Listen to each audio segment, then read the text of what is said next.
All right, welcome everybody to the comic panel. I'm Cody. I'm Jacob. And I'm Shawenta. And today we are going to be talking about Always Never by Jordi Lafebre and colored by Clemence Sapin along with Jordi Lafebre. So to start off, I picked this book this week. And I was almost tempted to pick it, for a different time. It is, I was aware that it is a love story. And I was like, well, maybe it'd be more like thematic to wait for like February, Valentine's Day or something, But then I was like, I don't know. We've been reading like a lot of more like action, superhero comics, stuff like that. So it's like maybe it is time for something a little bit slower paced and like, just humans interacting. So yeah, that's kind of why I chose this book. It is, as I said, a love story, and it takes place backwards, starting at the last chapter, chapter 20, and going back to when the couple first met. And it follows Ana and Zeno, and they are actually, I don't know how you'd say it, they are lovers that could not be, something to that effect. Yeah, they sure tell us that a lot, don't they? It's interesting, right? Because the ending is them getting together, right? Mm-hmm. And they're older, retired. They're finally making it happen. Sort of. She's still with her husband. Yeah, man, that was just a bad foot that this book got off to, and then it never got off that foot, at least for me. Oh, yeah? I'll talk about it more later. Okay. Yeah.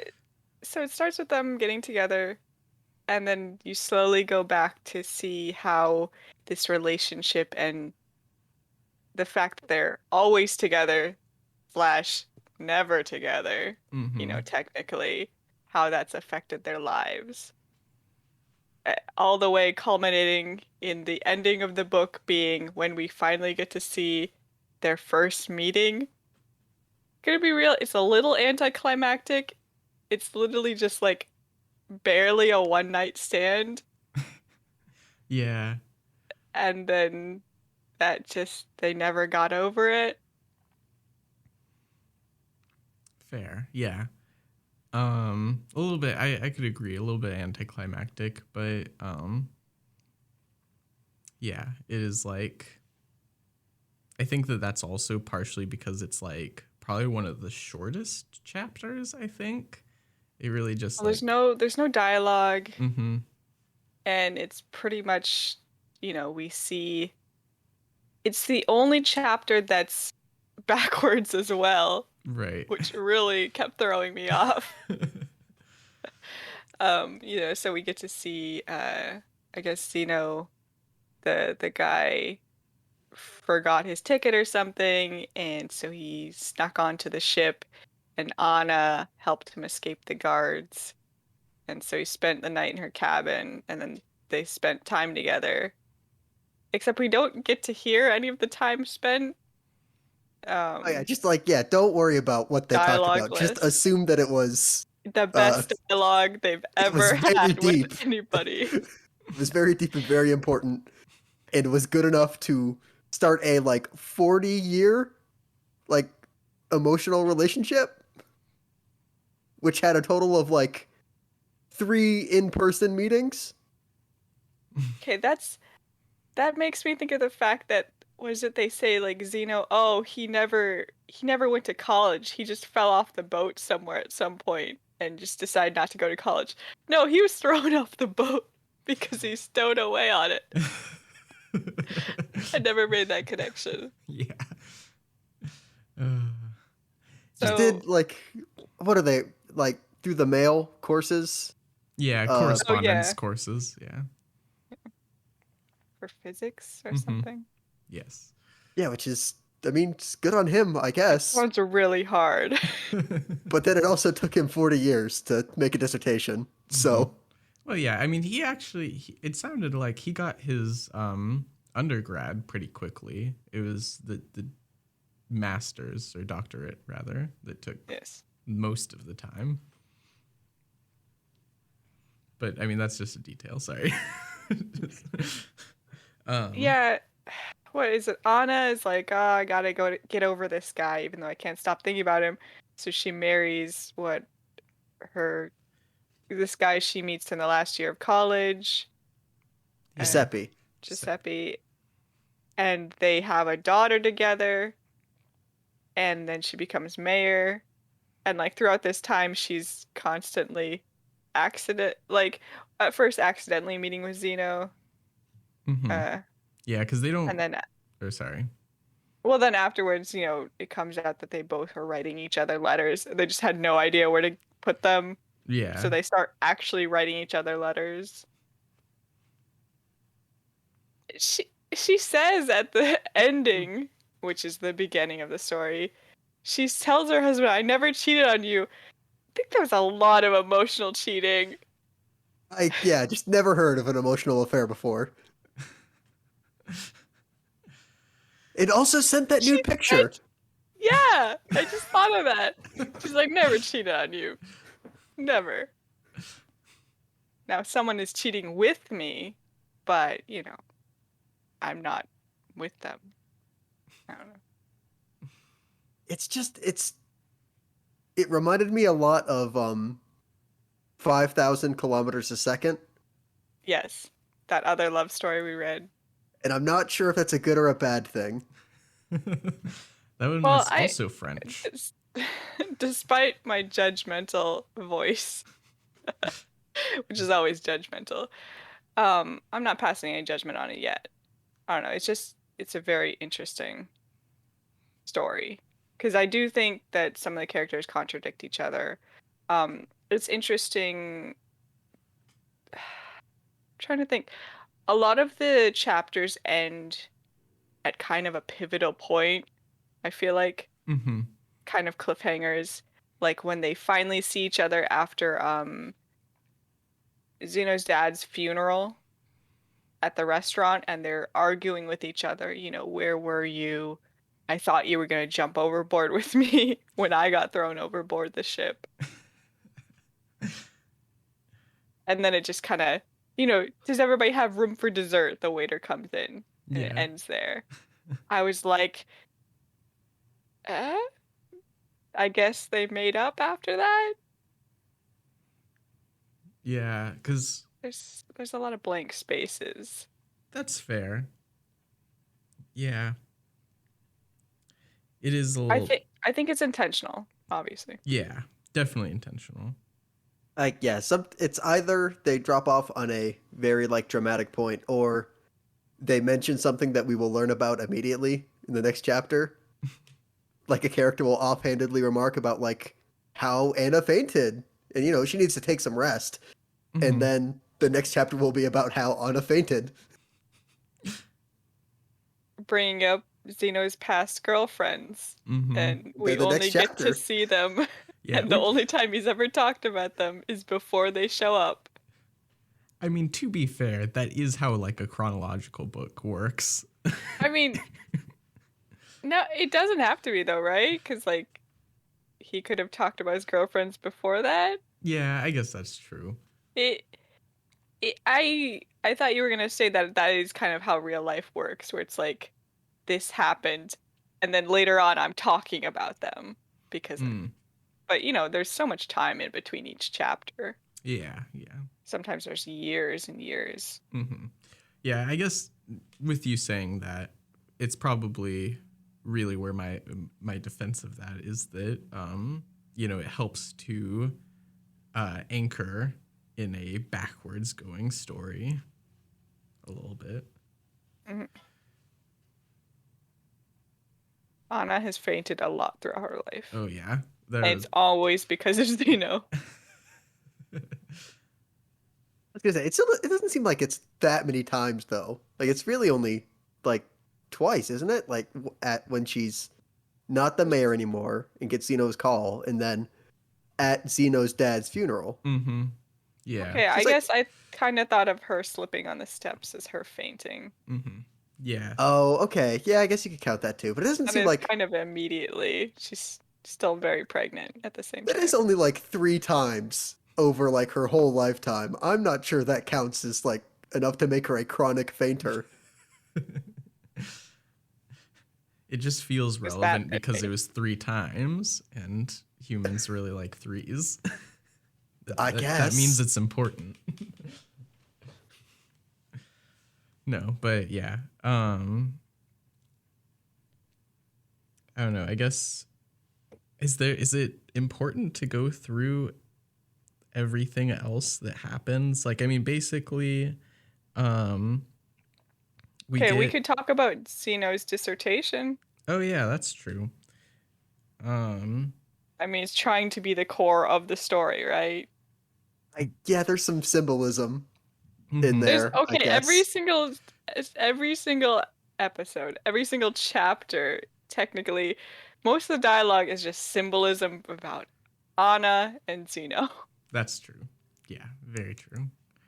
Um, yeah, basically, Zeno's dissertation has to do with trying to make time go backwards. And it is basically, I mean, it goes with the poetic explanation because, one, it's not real, and two, the math would be boring. But assumably, Zeno has the math to back it up. There's a lot of very complicated looking math on that blackboard Yeah. He when talks he's about doing his moths. dissertation. He's like, you let moths go and they just want to go everywhere. But if you give them a central point to focus on, like light, then they all come back Mm-hmm. to one spot.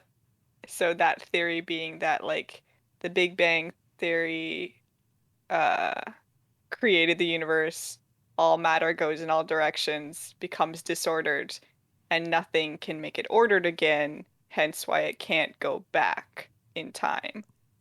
Mm-hmm. But so his theory being that if there is something akin to the Big Bang, then it could technically make time go back. Yeah. I don't know. Yeah, it's just like it kind of falls apart like if you try to analyze it, especially with the moths. Like the only reason they're still there is because you're in like a greater like room and they can't really go anywhere, and then you can turn all the lights off. Like it's just like it doesn't really match because moths aren't I mean, they are matter, but they aren't the universe. Well, I mean, yeah, it is definitely just supposed to like be a more of like a way to help the dissertation committee like see what he's talking about, and especially like it was primarily his inspiration for the theory. That being said, I feel like it is implied that he does not get his doctorate. He did. He did get it. Yeah. Eventually. That's why he's going to close up the bookstore finally. Okay. I wasn't sure because I know that he was like, You're really sad 40 years and he didn't get it. I guess that's Yeah, true. that'd be Yeah. The way that I had interpreted it was that like basically he was putting off reading it, and then he's like sitting on top of the roof of the bookstore and he reads it, and then he decides that he doesn't need the moths anymore, so he releases them off of the bridge. And I was like, that means that wasn't a good theory. But I was pretty sure the thing he was reading was Anna's letter, which I guess- was more important to him, I guess. mm-hmm.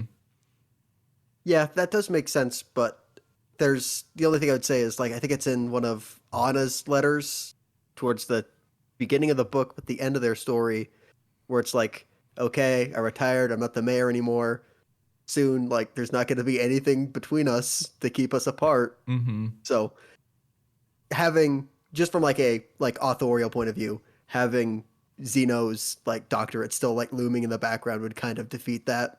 Yeah, you're right. Okay. Also, yeah, she talks about them displaying his dissertation in the window display and so forth. You know, she calls him doctor. And I Right. figured if he had like failed or something, he would have been like, failed doctor to you. Yeah. All right. Yeah. I've been adequately proven wrong. It's a little sad that I was like waiting for an actual explanation for like why time can go backwards. And then he's like moths, and I'm like, okay. I forgot this is a book Yeah. about a love story. You wanted it to quick change to sci-fi. Like, give me like a I need- 5-page like beginner's 101 lecture on physics. Well, just give me a transcript from a really informative YouTube video. Guys. But yeah, so what is it? The thing that's anchoring this time to go backwards is their fateful meeting. Mm-hmm. Yeah. That's kind of the point that they both focus on or whatever, is that the last page, basically, their love at first sight meeting, basically. You know, they just see each other. And that's like, you know, I think that that's honestly more of the motif than the fainting necessarily, is that she faints on sight, you know, kind of. And so, like, basically, it is remembering that moment for both of them. But yeah. Other important things to the story, I think, is also their daughter, Claudia, is very upset to learn about this this relationship. Which I'm going to say is fair. I like how, like, Shuento is like, I'm not actually passing a lot of judgment. Jake, you're like, I am passing much judgment on these characters. Yeah. I don't know. There's just something about like a 40-year-long emotional affair that you are like actively keeping from your husband until you're about to go meet this guy that like just doesn't sit right with me. It's also just the fact that there's no like actual reason why they can't be together, sort of, because you know there's that other character who is, yeah, I'm totally passing judgment. I don't care anymore. There's that other character who Zeno ends up helping, the old guy. He wants to go see this lady that Right. he always apparently sneaks in to see. And she grew up very rich and she wanted to be with this old guy. They wanted to be together, this couple. But because she was rich, her parents had her marry someone of higher prestige. And so every year she has more and more bodyguards hired by her wealthy husband. Yeah. But Zeno it's just emotional. Like, so are they just not emotionally ready? Well, Yeah, I wish there was something that's like, yeah, they tried and it just didn't work, but they still like kind of, you know, still lit a candle for each other. I guess, I mean, her daughter could represent that, right? It's like, Yeah, but it's Giuseppe's kid. well, yeah, but you know, the whole staying together. Yeah, I mean, I guess Okay, your yeah. daughter. I see where that's coming from, but honestly, like, in a way, for that, it makes it weaker for me because I don't think that it's actually in the text. You know, it's like, that's, to me, as somebody who Just does like, it for they stories. just keep telling us that they can't be together. Yeah. I think that basically what the story is trying to say is that, like, they just had different like life aspirations and expectations for what they were supposed to do.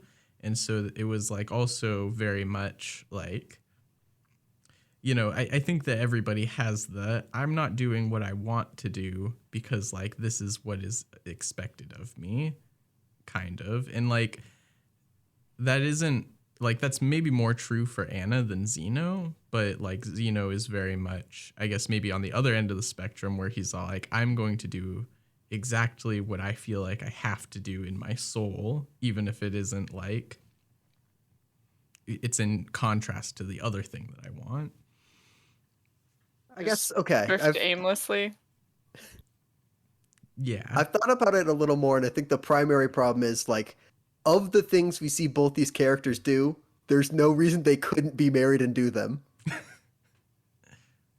We're getting to the things we don't like. We need to talk God, about you're right. some stuff we like first. Yeah. All right. Yeah. What did you guys like? I like that story about the violin. You know what? That was a little heavy-handed, but it was kind of not fun. But The story of Julia, husband dying, cradling his violin. and it's like And- it appears undamaged. So we're gonna give it back to the widow, but it'll never work again because of this weird thing that's in a violin that I don't know if it's actually there or not. Little wooden That's cylinder. I hope he didn't make up the wooden cylinder. Yeah, I feel like that's true. I'm gonna. It could be. I don't know enough about violins to say. Yeah, I mean, never underestimate a writer's willingness to like research something. He looked through all the instruments and this was the best choice. Yeah. But yeah, because of that, because her deceased husband's violin will never play again, you get it replaced. But it will never be the same, right? Mm-hmm. So she never talks anymore. I like, the thing is, as much as we're like, oh my god, they're so dumb, just get together. There is something to be said about the fact that a lot of this story is them mirroring each other. So in some ways, they're the same.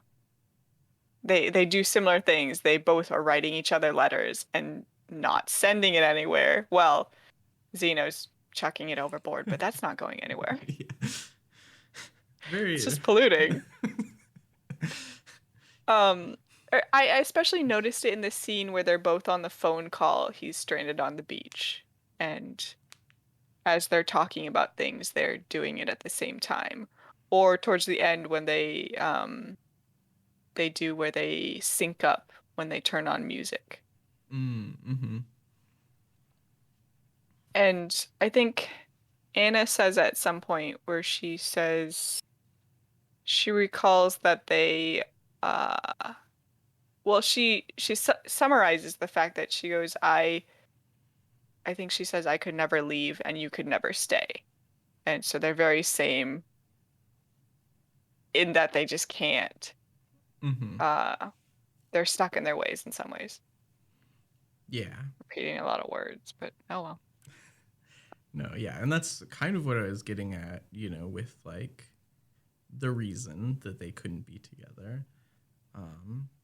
But yeah, I think that what I liked basically was, you know, I had less problems with the relationship, and I thought that they were very sweet together, and they're just enjoyable characters. We already mentioned comparison to 5,000 kilometers per second, and this was so much more enjoyable because the characters were enjoyable and the relationship was enjoyable.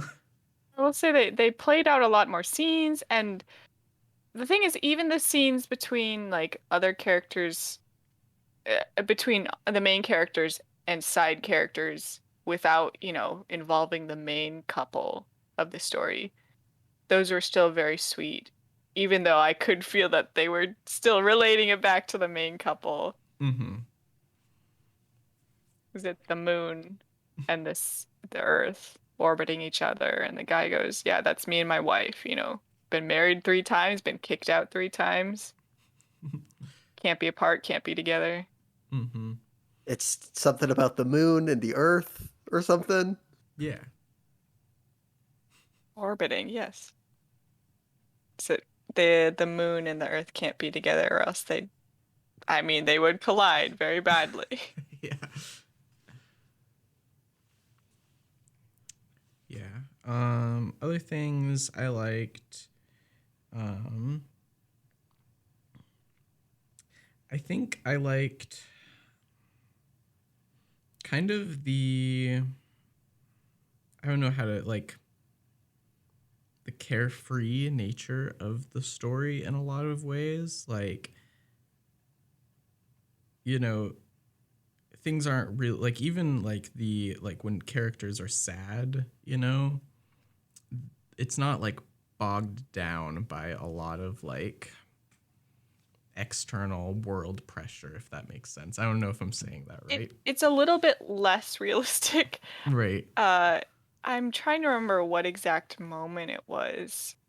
But there was a moment where I was like, oh my gosh, this person might be in trouble. And I was like, wait, no, this is this story. I do not think they're about to have an on-screen or off-screen death by like accident or something. And in that way, it's very lighthearted. Mm-hmm. You know, everything will work its way out in the end. Yeah. So the tone of the story, I guess, is what we're saying. Mm-hmm. Yeah, very it is a nice change from what we happened reading, where it's like kind of low stakes. The world's not going to end. And I think a lot of the stories we have trouble with where it's like it's low stakes and we're like, this is annoying. I think the reason it works in this case is because it doesn't try to be anything else. Like, it's not trying to make a high stakes story and then fail at it. It's a low stakes story and it knows what it is. Yeah. Yeah, I definitely agree with that. It's like the biggest stake really is immediately like taken out is Anna and Giuseppe's marriage, and it's basically all like Taken out with a sniper. I just like your word choice there. We took out that marriage. I guess. I don't know. I liked your word choice better with the sniper, but basically, That's what I thought you were referring to, because I'm like, who takes... Anyway, yeah, like, I mean, basically it's hinted at in the first chapter, and then like more like solidly said in the second chapter to Claudia, and then I think it's the third chapter that we actually get the real interaction between Giuseppe and Anna, where he reveals that he's known for a while at least, probably not always, and that probably from the funeral where she like says his name and then faints immediately afterwards. Oh, okay. Is that? I would guess that. She says a name. I mean, to be fair, if you were at a funeral and somebody was saying a really nice eulogy and then someone fainted, could just be like, the emotions and stuff from this. Hey, it'd be different eulogy. if I saw that. Yes, if it was my wife next to me, I'd have questions. Especially if this is like the first time she's ever fainted, which technically in the chronological order, I think it is. She's about to have a baby. She's very pregnant. Women are hysterical. You know what? Fair. Yeah. I guess Giuseppe just like kind of tamped that down and just never asked about it. Yeah. I mean, in my like, I don't think that there's any text evidence. I'm just gonna be flat out with that. But I kind of just figured that eventually he found like a letter or something that was like very obvious too. Oh, like Zeno's fiance, who has a name. Yeah, I don't remember her. The one with all the kids. Yeah. Yeah. I mean, yeah, that's the thing. Like, it is very low stakes in the fact that Zeno's girlfriend immediately is like, you got a smile on your face. It's probably the lady you're having an affair on me with. How adorable. Yeah. But I mean, yeah, it, I don't think I want it to be different, is the thing. Mm-hmm. It's very sweet how quickly she's like, you know, she understands. Still a little weird if it's real I life. yeah, it's weird that like you were willing to start an engagement with this man and then like you just found and read this letter, which implies a multi-year long affair, and like after an afternoon of yelling, you're like, ah, that's cool though. I guess engagement's off. Eh, Yeah. if you care enough about someone, you can't separate them from the person they were keeping secretly from you. Although they still won't get together for another 20-ish years. True. When, Yeah. that's another thing that I did I'm kind of half and half on. I did like the kind of fluid nature of like how much time passes between each chapter. Mm-hmm. Yeah. That. It, Oh, go ahead. yeah, it feels like they get old very quickly in some ways. I think that's also kind of realistic to life, how things feel like they're moving faster.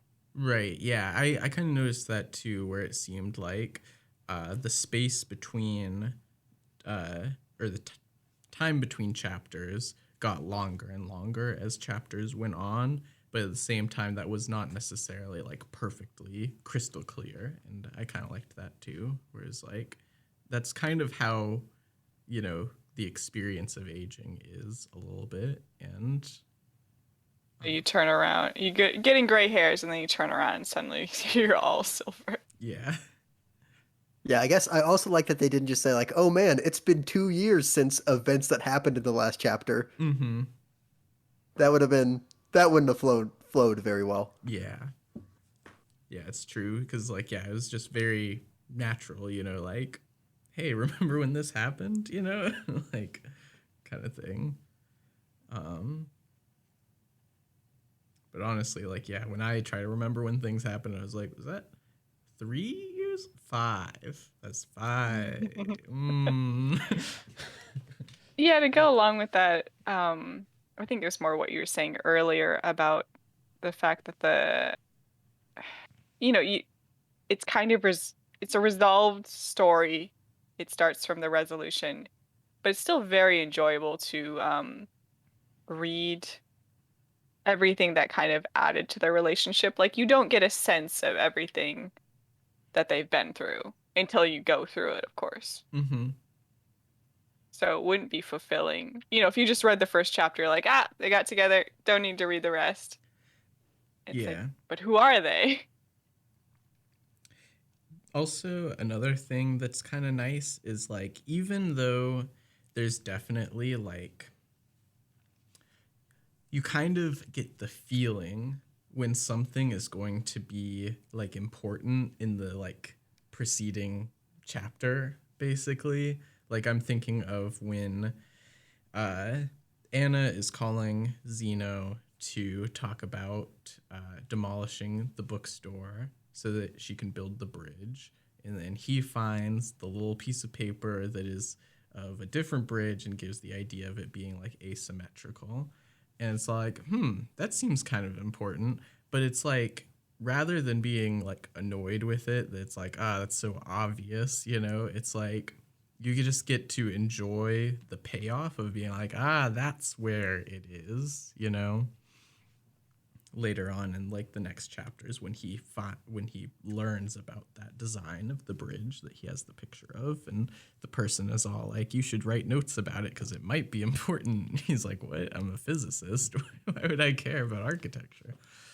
If they had like made that guy an architect or something, because I'm like, why is that man care about base bridges? I do wish there's a little bit more there. Hmm. Because it was a little too much like, important thing, look. What? Just the dialogue he said. This will be important later. Yeah, it already is.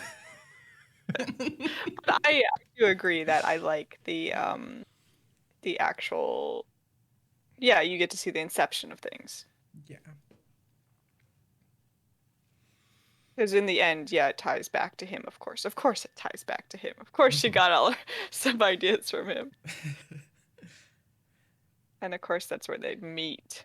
Right? Yeah, and like also just being like the kind of teasing where like, you know, at some point she says like, I know that you're going to not like the bridge and you're gonna like make fun of me for it, and then he does make fun of her for it, but then it comes out that it was his idea really anyway. Yeah, man, this asymmetrical bridge, bah, who'd love this? Yeah. Wow. Yeah. I think that everything else that I can think of that kind of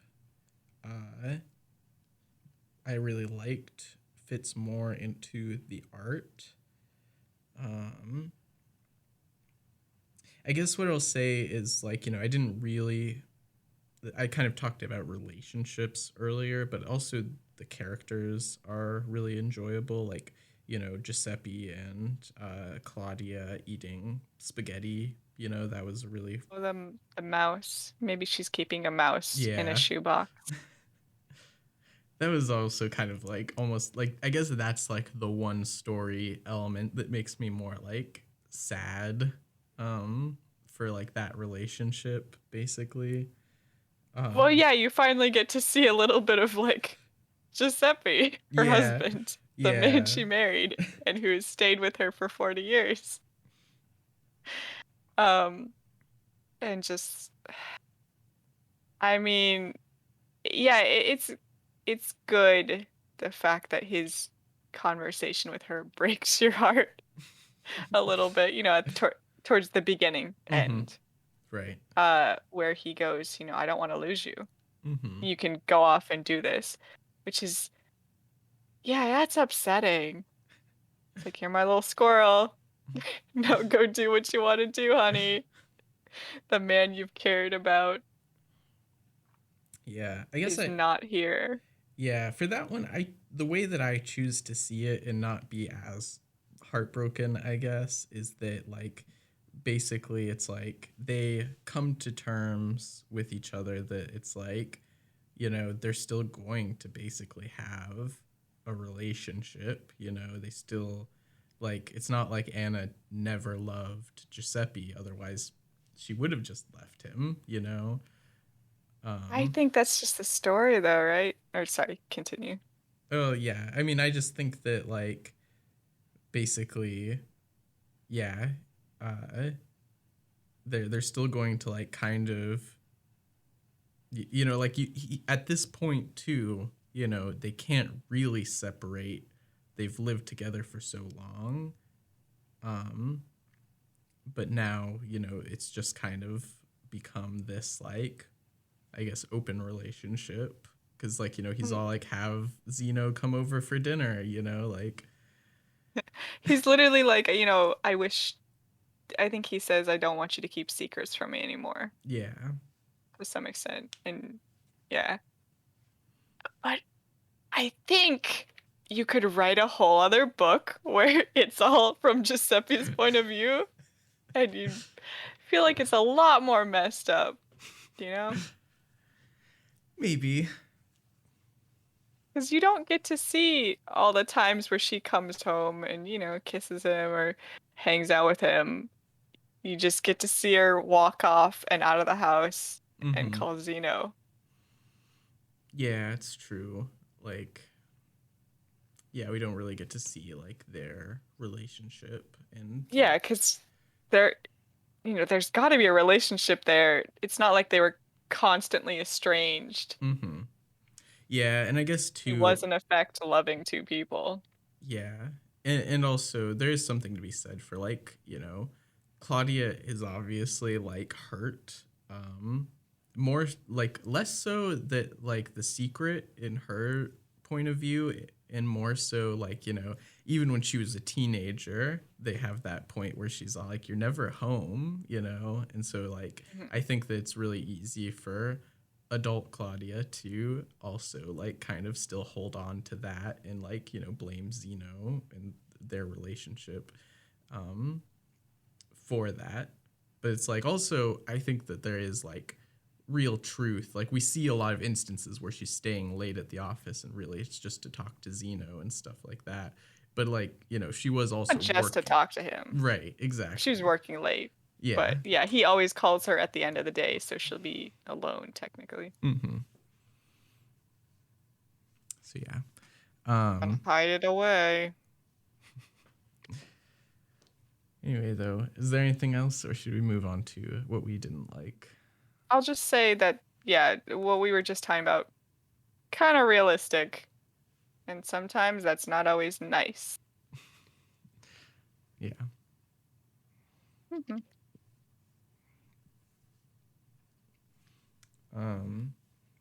Anything else, Jake? Not off the top of my head. No, top of your head. All right. So yeah, as far as things we didn't like, not a lot for me. I guess like sometimes it was a little bit slow to get through, like pacing wise, you know, especially like with the backwards nature of the story. It was like, okay, we kind of know what's going to happen, just not what will happen earlier. But you know, and like we kind of talked about, you know, this book doesn't really try to have any stakes, so it's not always like super exciting. But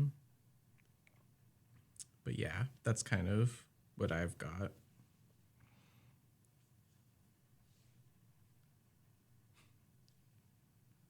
Yeah, I Yeah. can kind of see that, and I mostly agree. The stuff I didn't like, I've been fairly clear about. I just don't like this love story. You're taking a moral dilemma with it.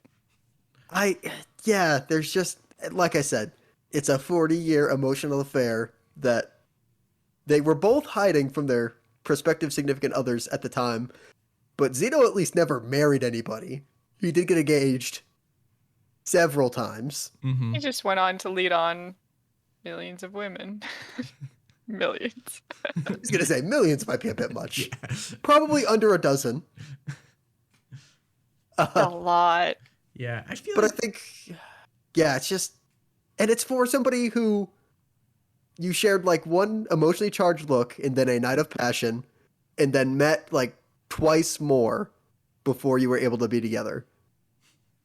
It's just like over the course of like 40 years, that doesn't seem like it's enough to like foster a relationship while one half, while Anna is like they're both having their own careers. Anna is having a successful of her own, like different romantic like venture, but like both in the back of their mind, it's like, well, but at the end of this though, it'll all be worth it for the person that I lost my virginity with, I guess. God. Wait, I didn't make that connection. I thought she was just talking about some other person that she lost her virginity to. Oh. So they were literally describing their first meeting. Yeah. Yeah. And Okay. when you say it like that, it does seem worse. I'll admit.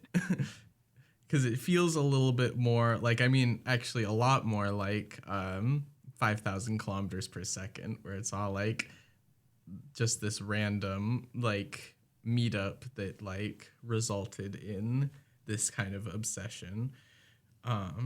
Kind of worse. Because, like, the other book, which I'm going to say the name wrong every time, 5 kilometers per second. 5,000. 5,000 something. They're like living next to each other. They're neighbors. Like they're, kind of getting to know each other. They're hanging out. And They're like young, dumb teenagers. Right. who are friends. Yeah. Mm-hmm. But this is just like a random meeting. But I mean, it's supposed to be about the power of that, right? Like the power Yeah. of first sight love. Mm-hmm. They're just like this, the moon and the earth. They just have such a strong attraction. They can never pull themselves fully away. Yeah, I don't have too much of trouble with that. I guess I don't usually like love at first sight. So I think that's the problem, because most of the story, it's building up to this, and then you get to that and you're like, wait, that was it? That was what this was all about?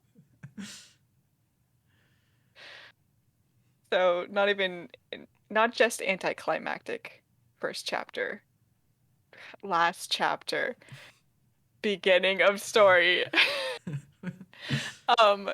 It's also like it almost kind of knees itself in the gut, where it's like, wow, everything else seems a little bit worse now that I know where this started. Yeah, and you know what? I think part of it also is that Giuseppe is still alive and is like just willing to like kind of like roll over and say like, yeah, I know you've been having this weird emotional affair, and I guess it's fine. Invite I him know over you've for never dinner. truly loved me. Does he doesn't say that. No, doesn't. It's He implied. but It's not he the thing implied. is, it's almost like worse because the way he frames it is almost like, go have this fling. Like, I know that you need, to go off and be free and do what you want, you know, you and your old age crisis. Um, but I think, Anna knows that it's kind of a lot deeper for her, at least in her opinion, the love of her life, someone she's never been able to forget. If she was on, you know, if she was put to the plank and told you can only marry one person, who would she choose? Not Giuseppe. Well, I mean, I don't know about that necessarily. I Like, guess it, depending on this theoretical, like, is the question go back in time and never marry Giuseppe and not have Claudia? Or is it like, erase one marriage from existence, but like, don't kill Claudia? Because I'd imagine having the daughter is probably pretty important. no, even that though, I feel like none of You them, just have neither Claudia with Zeno. at the end of the Yeah, story, fair. at the end of the story, which is the beginning, I don't think either of them have any regrets. I think they do say something along those lines. That they have regrets. It took, oh no, that they don't have any regrets, that it took this long before they would be ready. Yeah. Eh. So yeah, I'm I kind of guess like that goes back to like, I wish they'd show us that instead of just Really telling us that. needed, But that's, they needed Giuseppe as a primer. I'm sorry. Sorry, Zeno. just make all the mistakes with the first husband. Yeah. Now that I've got that out of the way, I can move on to the real prize here. So are we just taking a moral dilemma with it?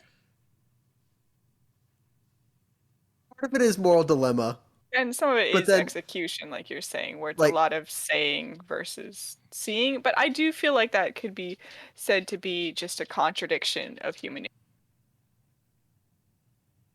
yeah, that could be part of it. Another, like, problem I kind of have with it is that, like I said earlier, it's like nothing in either of their stories makes it so that like it couldn't have happened if they had been together. Like they could have just like had the relationship that they had, but like put a ring on it, I guess. I don't know. Cuz like yeah, I think that the trouble would have been that like it would have been they feel like they have this obligation to each other, by having it be forbidden, they could go and do their own separate thing and then like come together with letters and phone calls, but it would either Only be forbidden because she's married. right because like basically it was we can't find each other, I'm going to have to forget about you because I can't find you, and then got married, had a baby, found him. Yeah, I guess that you've heard about stories like that where it's like we were never single at the same time. It's a kind of like a great tragedy of Mm-hmm. life that people tend to feel. Yeah. So like basically to me it's like I guess maybe then I didn't agree with it as much earlier when it got brought up, but I suppose like for Anna, I agree more now that being already married to Giuseppe and having Claudia is what kept her away in a lot of ways. But even it is true on both sides that it would have been like Zeno would have felt like he couldn't travel the world because Anna wanted to be mayor of the city and like serve the people in the city, and or Anna couldn't have, you know, gone off and seen the world with Zeno because um I guess she hates boats. yeah. She wants stability kind of Mm-hmm. thing, where it's like, so that's the thing. If Zeno stayed in town around like a ghost, would she have left step before him? But it wouldn't be the same person. It wouldn't be Zeno then Right. if he stayed. Oh, that Like, reminds me kind of something like talk about Zeno's character. While he's talking about his uh, ex fiancées, like there's a point where he talks about like the one he got closest to marrying, and like he talks about his marriage as like, yeah, she was the eldest in like a big family with a bunch of brothers and sisters who were way younger than her. I could have helped her a lot if I had married her, Mm. which kind of shows like either he views all marriages as like just something to like kind of a utility, Mm. or if I'm going to marry somebody who isn't Anna, it's not going to be out of love but of utility, which Right. also kind of sucks because it seems like Anna just got to marry for love and also have kids, but Zeno didn't. I Yeah. I don't think it's I I just don't think that's was for him is kind of the thing, right? Mm-hmm. Yeah. I mean, I'm not entirely convinced that, but at the end of their story, that they are necessarily going to get married. You know, like I think that Zeno would accept if Anna was the one that wanted to, but I feel like they're completely content in just being together in a like non-legal manner, I guess. Illegal. It's the thing though, isn't it? Anna says that she's gonna continue to sleep in a separate bed from Giuseppe. Oh, Yes. Or she says that I'm going to sleep in my own bed, I think, to her but I daughter. mean the implication being that she's sort of separating from him Mm-hmm. in some ways. Yeah. Yeah, it's complicated in weird little ways, the story. Mm-hmm. There's a lot of side characters, and like I said, sometimes it just like the chapter just cuts off, and I'm like, when we were about to get to the good part, like when she's talking to the old lady who doesn't want to have her house torn down. I Mm. don't, did her house get torn down? Did they keep it? No, I At think least a quarter of it got torn down. I Well, believe. by that point, but I don't know if she convinced her or if she got convinced to, keep the house up and not do the bridge there. I believe that they ended up tearing down the house, and that the lady just basically needed to be talked to. It wasn't like just send her money and and then it'll be okay. It was like Like she says, my husband used a tiny bit of money, but I got the rest of it, here it is. mm-hmm, The money that they got paid to tear down their house. And she's talking about wanting to keep old things, like her house, like the botanical place that got torn down. And what is it? Anna says, but it was so old we couldn't upkeep it anymore. we couldn't repair the damage that had been done. And she's like, I guess things just get to that point sometimes. Mm-hmm. Kind of referring to herself. Yeah. Or the natural decay of life, which that's so interesting because I mean that's the thing, right? Entropy, the whole story is typically entropy happens from the Big Bang. Things kind of go off in different directions, never reconnect. Uh, but they do, and that's their story, right? Mm-hmm. So they're kind of the opposite of decay in that they're building up this rapport and this relationship. Hmm. Interesting. Yeah. I'd have to think about that some more. Like, That's another thing that I forgot to mention in the good part, in that I think I could probably read this again and get something else out of it. hmm. Because there's a lot in there. Some of it seems kind of not important. Like the Romeo and Juliet situation where the guy keeps sneaking to see the other lady despite her rich husband. There's just sometimes there's a little too many characters in some ways. Yeah. That I kind of wish I thought were going to be explored more.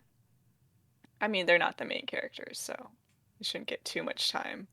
Yeah, I don't know how many different sailors we can have on like the. Is it the same boat or is it different boats every time?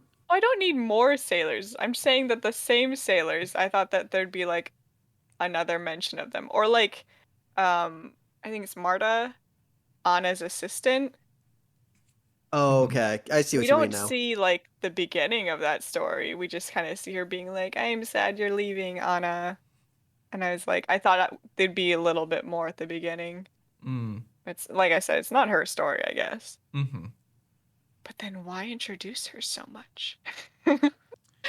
Yeah. I mean, we get to see the change, we get to see her older assistant retire. And I guess like, yeah, the only Well, that's like the only chapter she's in too, right? is it? Yeah. That might be true. Um I mean, it's the only chapter because it's literally just taking pictures and that's it. yeah. Is I'm getting the two assistants mixed up a little bit. I'm like, Okay. Yeah, well, they are very similar. yeah. It's I Yeah, I like the symbolism of a lot of the characters where you see older versus younger counterparts that are very similar. Mm-hmm. But yeah, they do get a little confusing because there's so many extra characters who only show up for like a chapter or something. Yeah, that's fair.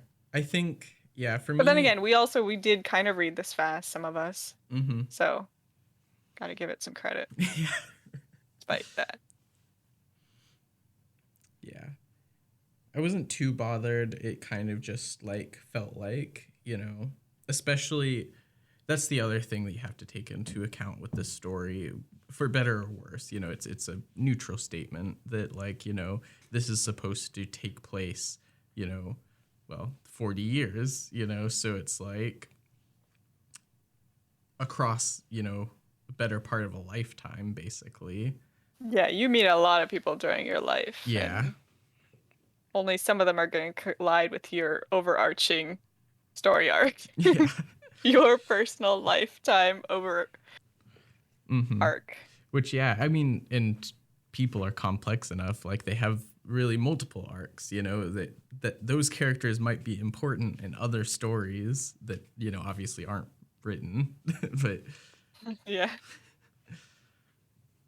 um, but they cross over in just this one way. So yeah, I feel like. Yeah. The only other thing for me is just that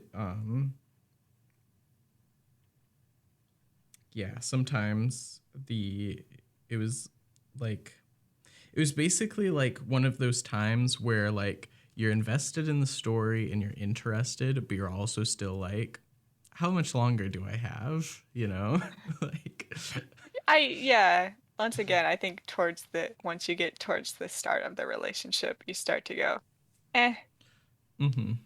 a little bit. But yeah. So do you want to talk about the art in this? I actually heard about this artist before because of his art and because he's done other family oriented, not as in like not as in family friendly, but like his other stories about a family and Okay. very lighthearted looking. And Mm-hmm. his yeah, he's got such a nice style of character posing and interaction. Yeah, I definitely agree. One of my favorite panels was, and it gets repeated in the final chapter, but it's when Zeno is on boarding the train and he can't find his ticket, and he has All the little arms. multiple arms looking for it. And his face is all concerned. It's very good.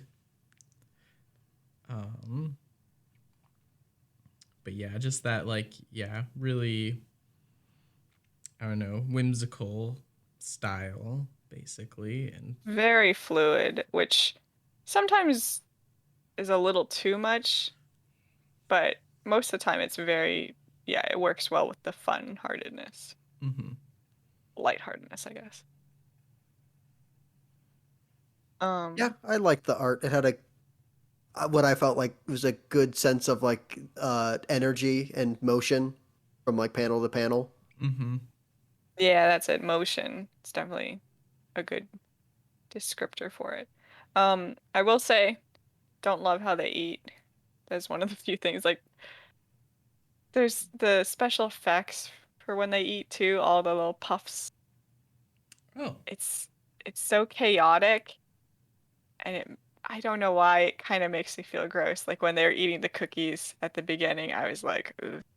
It was a little odd at the very beginning. I didn't have that much of a problem with it, but huh. Yeah, okay, I can see they're like little like crunch sound effects basically. Not even just the crunches, but all the little puffs of air. Yeah. People are huffing and puffing. Cookies are so good. I mean, I guess it's also that sort of like thing of like, yeah, I don't know. I just don't like the puffs. It is kind of like they're just constantly going, just huffing. Yeah, is that the same? Like, I want to go back to the restaurant scene and see if that is also there. Um, just because I I'm. think that, yeah, that's the only thing. Throughout the story, there's a lot of times where people do things and there's a ton of little puffs, Mm-hmm. and it's a little too much sometimes. Yeah. Okay. When she like falls, like kind of just I don't know what the motion would be like. Just like kind of lays down on the couch, but flops on the couch. Um, there's a lot of air effect coming off of her. I can see Yeah, that now. it's or when she's talking to Giuseppe for the last time, Mm-hmm. she's like sniff, and there's just a ton of puffs of air around her, and Yeah. it's a little too chaotic Mm-hmm. whenever it happens. Huh. I didn't actually notice that, but that is like a really interesting visual. Like, it's pretty much like any kind of motion, but also it's motion and emotion because like I'm just looking at that chapter basically where she's on the couch and he's on the beach basically. And then like the next page, she gets woken up by her assistant, and like she has like air coming off of her face basically because she's like kind of embarrassed. Um, but then like the next panel also like there's the motion of the assistant opening a window and it's like a puff of air. And, like, that's like so much air all the time. Well, yeah, even when she's like walking home, uh, she just has puffs off of her. Mm-hmm. Sometimes it works. Like I think it works in the cases of the opposite mayor candidate. Mm-hmm. He's like talking with his hands and you don't hear what he's saying, but you see all the little puffs. And like, yeah, it's too much, and I think that's the point of that. Yeah. But when it's used for other stuff, I don't know. I guess it's too much of the time. Yeah. That. Yeah, yeah, even when they're smelling the flowers, Mm-hmm. freaking being puffed out, man. Yeah. That's really like something that I want to like think more about because like it's obviously intentional, you know. Yeah, it's a very interesting effect, and I think it's unique to his style for sure. I Yeah. mean, some people use it, but they don't use as often as he does. Yeah, you know what's actually a really interesting use of that is if you go back to the chapter with the one that we were just talking about, the construction of the bridge and the woman who won't get out of her apartment, um, Hmm. because that one puts the puffs of air beneath her feet because she's like going very quickly. I actually really like that. It's almost Yeah. it's almost like sand plumes too because there's like a lot of sand, I guess. Um, but yeah, tons of air that I did not really recognize when I was first reading. Or like when it comes off of the pregnant lady. Yeah, I guess it is supposed to be movement. I always thought of it as like hot air Mm-hmm. because it's used so often with the food. That's kind of gross to me when it's not to do with food. But even when they're eating, yeah, just don't like it. Mm-hmm. Interesting. It makes me think of slimy things. I can't say that I have the same feeling, but I can see where you're coming from. That's fair. Yeah. Uh, Still such a nice style. Yeah, it is. It's almost a little disarming in how candid some of the stuff is. Mm-hmm. Yeah. Yeah. There's constantly people having little hearts above them. It makes me think about the funeral where people are like the old guys who like Zeno's eulogy for his father. They got the little hearts coming off of them when smoke. So Yeah. weird. Um Also, the coloring is really nice too, I would say. Oh yeah, for sure. They don't overdo the shadows, but every single scene you get a sense of like what kind of lighting there is. Mm-hmm. Yeah, very much so. Um, and yeah, it's all in that like, you know, pastel color palette, no matter what. Um, I so a good and a bad for the art for me it was like I felt really constrained within the six panel layout all the time. It was super refreshing when they switched to three panels whenever they were on boats.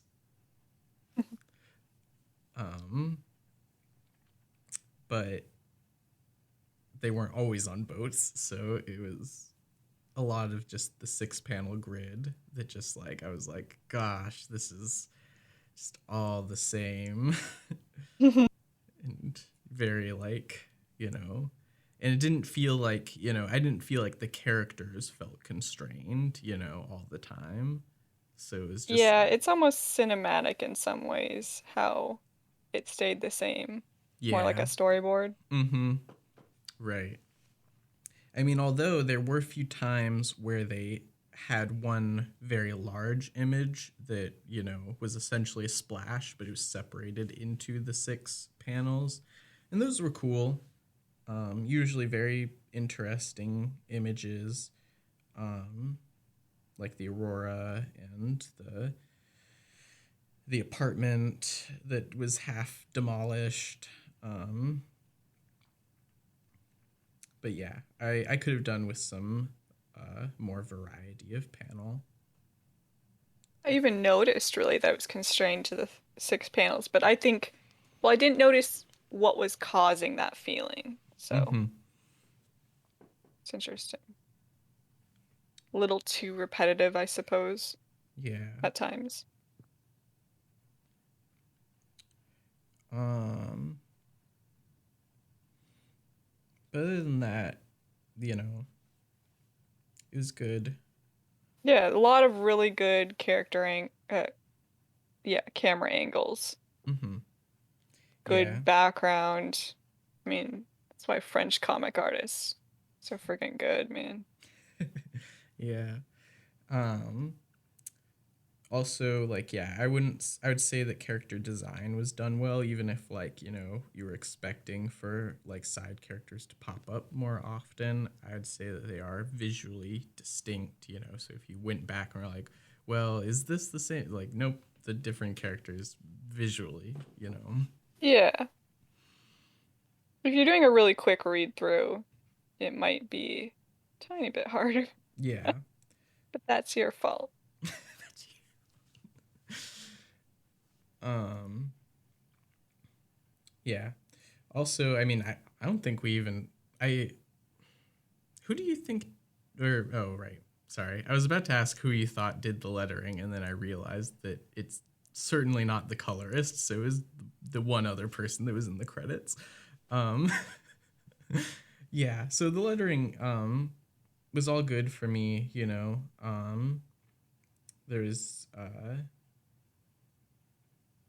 I think different, like, for the most part dialogue was in the same font and stuff like that, and uh speech bubbles.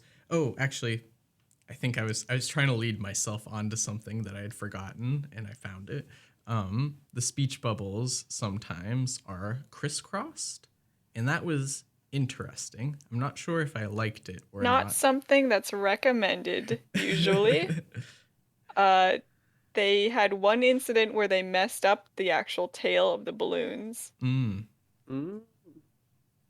where it went to the wrong person. So one person had 2 tails of the balloon, and so they were having a conversation with themselves. Unfortunate. But you know, it happens. I'm Um, glad you brought that up, Cody, because I'm gonna say definitely nitpick. Didn't love the font, Oh, okay. and it's definitely. Although this it's weird because this is apparently just an ebook. I didn't love how it was formatted on my phone. I felt like it was too small still. Mm-hmm.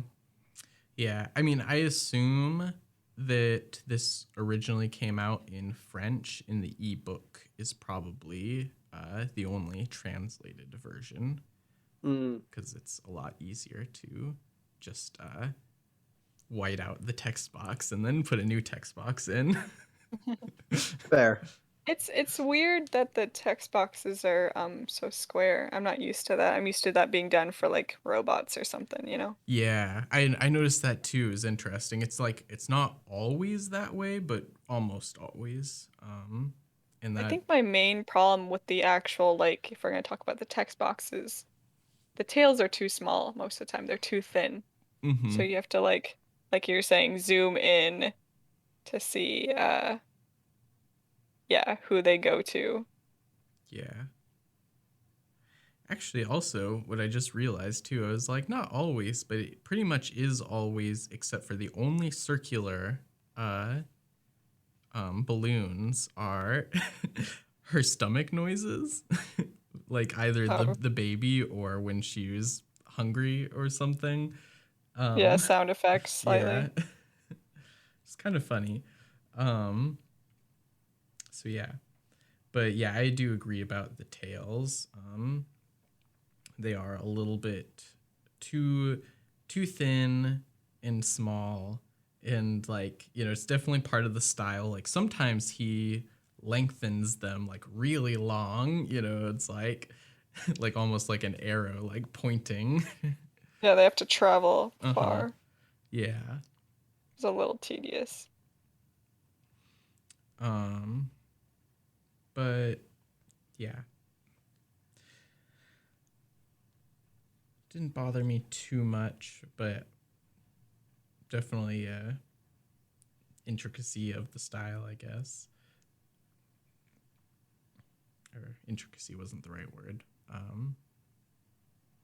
I can't think of it now, but Eccentricity or yeah, something. yeah.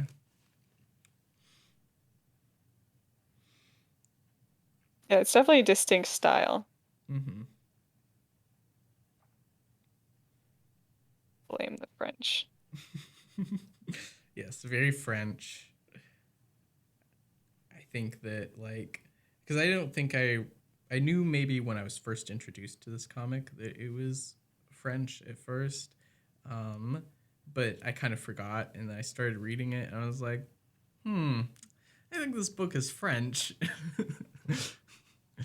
And then eventually I was like, definitely like, yeah, the names on the signs, like the stores and stuff like that.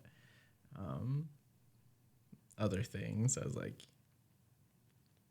definitely in France. Um, yeah. Uh, is there anything else about the art anybody wanted to mention before we move on?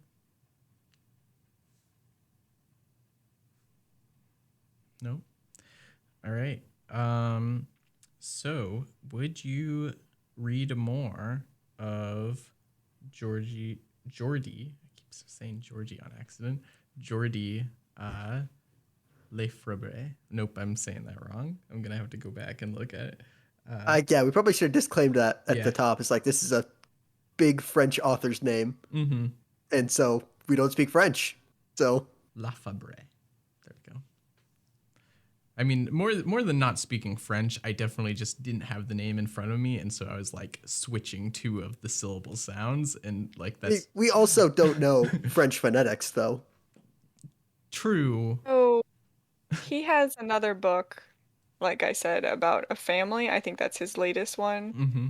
And I originally saw that one and was thinking about reading it. And of course, I think somebody commentary wise on the internet somewhere was like, this is just like all the rest of his books. He can only write one story. And Mm. I was like, oh, that's a little bit not interesting to me then. But his style is so nice. I don't Yeah. know. Yeah, it's true. Yeah, for me, as much as I liked this book, it does kind of feel like, you know, and before you said that even, I'm like, I feel like I've seen it, you know? Like it's hard for, unless it was like something like truly like different genre, you know, different like very different circumstances for the story is the only way that I think I would be really compelled to pick something else up by him. Um, I'd be interested in the family one. Just because as long as it's not about the love story of the like parents. yeah, yeah. I don't know. Maybe I guess like I almost feel like I need to be asked whether I would read more by him later on. I feel like it needs space at least, and then I would be totally on board. I Yeah, even like I'd be interested to see like if there was a print version of this, what it would say on the back of the book, where it's Hmm. like, especially for because if it's just another love story, I'm already like I just know personally not a huge fan of love stories, especially not with like. There's always some weird moral twist along with a love story that like probably why I don't like them as much, but Keep morals out of books. I see. Not what I meant, but all right. But yeah, if there was more of that, in the next book, I probably wouldn't be a fan. Mm-hmm. Some emotional cheating. Just a smidge. Mm-hmm. Yeah. Yeah, that being said, I did really like the art for it. And that's, I guess, really why I'm like, slip into some other genres or something, you know, because, like, I feel like his style could be used in some really exciting ways. Like I said, in that scene where the puffs, you know, as much as you didn't like it, you know, is used for like the fast motion of her feet, you know, is like, okay, like let's see that in some different circumstances, maybe, you know, Puffing around on a spaceship. puffing around on a spaceship. Yeah. I don't know. I liked it despite what it was. I'm not a big fan of love stories, typically. Mm-hmm. I would be interested in reading this in print to see, like, because I do like, I don't care about their main story. Like, it gets resolved immediately, so why else? Like, if I was reading it, I wouldn't super care. I'm more interested in the characterization of the characters, which Mm-hmm. is why also the side characters were so interesting to me. Yeah. Yeah, I definitely agree. Like, yeah, I feel like what I would be looking for too would be like something maybe with like some like a whim, like imagine this artist and you know they could write too, of course, you know, a whimsical sci-fi like exploration with like world building. That'd be kind of fun. Yeah, I like how they did the characters, so I'd be fine with seeing more from them. Yeah. It wasn't an unenjoyable experience. Just, yeah, it got a little tedious at times. Mm-hmm. And also, yeah, I don't. The moral thing again. Yeah. You guys think you're having some great romance. Like, I don't know. I am kind of conflicted on that. Like, don't get me wrong. I don't think this book is coming out in favor of that kind of relationship. But Mm-hmm. it doesn't do a lot to say that, like, holding a flame for somebody you met 40 years ago, like, if you weren't in constant contact, probably not great. Yeah. Sometimes life's not great. Just, I don't know. I'm gonna pull the realism card, I guess. I don't know. You know, some people find themselves in this situation, and it's an interesting read, whether Mm-hmm. it's, you Yeah. know, And good or not. mm-hmm. Yeah, and overall for me, you know, I feel like I've kind of like, you know, been pretty like even on, you know, both sides, but overall I enjoyed it, you know. So, yeah. Yeah, I think keeping in mind the fact that, yeah, sometimes this just happens. It doesn't mean I have to like them. I You're think right. that helped a lot with the story. Mhm. I did, man, sometimes Zeno, though, I don't care about Zeno. Man just wanted to ride ships around and write letters to people. Ugh, do something. But not become a captain and, like, own his own boat. Just, like, be a sailor for other people, I guess. We didn't even get to see him like run his bookstore. Is he good Yeah. at it? Yeah. Hmm. I guess that speaks to like the deeper world building, or I don't know. There's Yeah. more to be seen, it feels like. Yeah, I guess I can definitely see why you wouldn't like Xeno. I have a soft spot for Drifter. Wandering loners. Yeah, wandering loners that like, you know, are just like have their head in the clouds. Get your head out of there. Get your head out there. All right. I think that that's all we have for this book, though. Thank you for listening. This has been the Comic Panel. I'm Cody, I'm Jacob. And I'm Shawenta. and we'll see you next time. Thank you for listening.